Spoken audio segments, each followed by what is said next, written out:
ചൈനയ്ക്ക് ഏർപ്പെടുത്തിയ അധിക താരിഫ് വീണ്ടും ഉയർത്തി ഡൊണാൾഡ് ട്രംപ്. 145% നിലവിൽ ചൈനയ്ക്ക് ചുമത്തിയിരിക്കുന്ന അധിക താരിഫ്. കഴിഞ്ഞ ദിവസം 125% ചൈനയ്ക്ക് മേൽ അധിക നികുതി ഉയർത്തിയിരുന്നു. ഇതോടൊപ്പം ഫെന്റനിൽ ഇറക്കുമതിക്കെതിരെ ഏർപ്പെടുത്തിയ 20% അധിക നികുതി കൂടി ചേർത്താണ് പുതുക്കിയ നിരക്ക്. ഐസൻ ജോസ് വിവരങ്ങളുമായി ചേരുന്നു. ഐസൻ, അമേരിക്ക ചൈന വ്യാപാര യുദ്ധം വീണ്ടും കടുക്കുകയാണ്.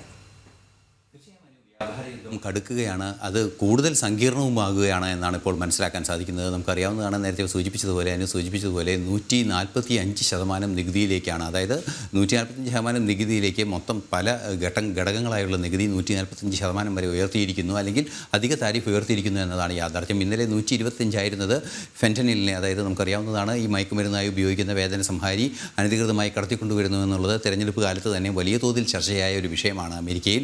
ഈ ഫെന്റനിലിനുള്ള അഡീഷണൽ നികുതി കൂടി ചേർത്താണ് 20% ഇപ്പോൾ ചേർത്തിരിക്കുന്നത്, അതായത് 145% എന്ന ആ ഒരു നിരക്കിലേക്ക് എത്തിയിരിക്കുന്നത്. നേരത്തെ നമുക്കറിയാവുന്നതാണ് 50% നികുതി ചുമത്താനുള്ള നീക്കം ആദ്യം നടത്തിയപ്പോൾ അത് അനുകൂലമല്ലാത്തൊരു നിലപാട് ചൈനയുടെ ഭാഗത്തു നിന്നുണ്ടായി. അതിനെ പ്രകോപനമായത് അമേരിക്കൻ പ്രസിഡന്റ് തന്നെ വളരെ കൃത്യമായി പറഞ്ഞത്, $1,00,000 കോടി വ്യാപാര നഷ്ടം നിലനിൽക്കുന്ന ഒരു സാഹചര്യത്തിൽ ആ വ്യാപാര നഷ്ടത്തെ അംഗീകരിക്കാൻ സാധിക്കാത്ത ഒരു പശ്ചാത്തലമുണ്ട്. അതുകൊണ്ടാണ് അധിക താരിഫെന്ന് ആ നിലപാട് അറിയിച്ചപ്പോൾ അതിനെതിരെ പ്രതികരിക്കാൻ ചൈന തയ്യാറായില്ല എന്നതുകൊണ്ട് തന്നെയാണ് വീണ്ടും വലിയ തോതിൽ ഈ താരിഫ് ഏർപ്പെടുത്തുന്ന രീതിയിലേക്ക് നീങ്ങുകയും ചെയ്തത്.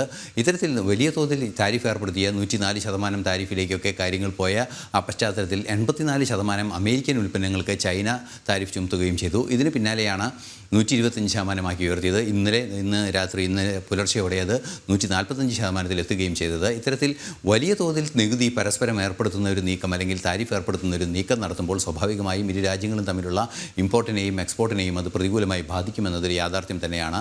പക്ഷേ മറ്റൊരു സുപ്രധാന വിഷയം എടുത്തു പറയേണ്ടത്, 75ഓളം രാജ്യങ്ങൾക്ക് ചുമത്തിയ 10% നികുതി 90 ദിവസത്തേക്ക് നീട്ടിവെച്ചുകൊണ്ട് ട്രംപിൻ്റെ ഭാഗത്തു നിന്നൊരു നീക്കം ഇന്നലെ ഉണ്ടായിരുന്നു.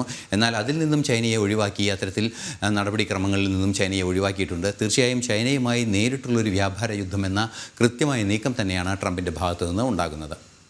ശരി.